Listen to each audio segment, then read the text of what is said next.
As snow piled up and temperatures dropped, he knew he couldn't survive in his car. He noticed others were also trapped in their vehicles nearby. Determined to help, he knocked on car windows and gathered over 20 people.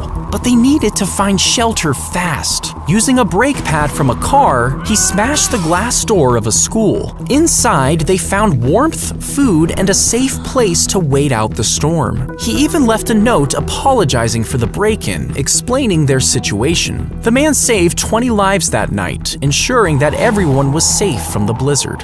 They pulled the worm from her brain and were shocked to find it was over 3 inches long. This type of worm had never been seen in a human before and usually infested snakes instead. The snakes would poop out the eggs, and these probably ended up on some wild greens which the woman ate. After it hatched in her gut, it traveled to her bloodstream, eventually reaching her brain. Doctors couldn't figure out what was wrong with her until an abnormal brain scan finally convinced them to operate.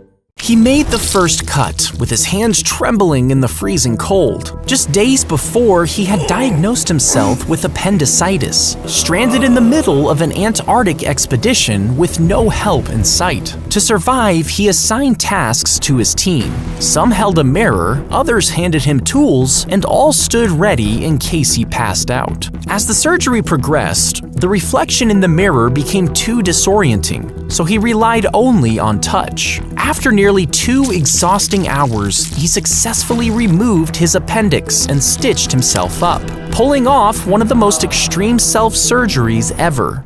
They opened the pallet of ammunition only to find it was full of Tootsie Rolls. You see, Tootsie Roll was a code name for mortar rounds, which the Marines desperately needed. But the radio operator who received the order didn't know that and sent the actual candy instead. At first, the Marines were angry, but the sub-freezing temperatures had frozen all their food, and the candies ended up sustaining them over the next few days. They even used them to plug bullet holes by warming them up and letting them freeze in place. And eventually, the real mortar rounds did arrive.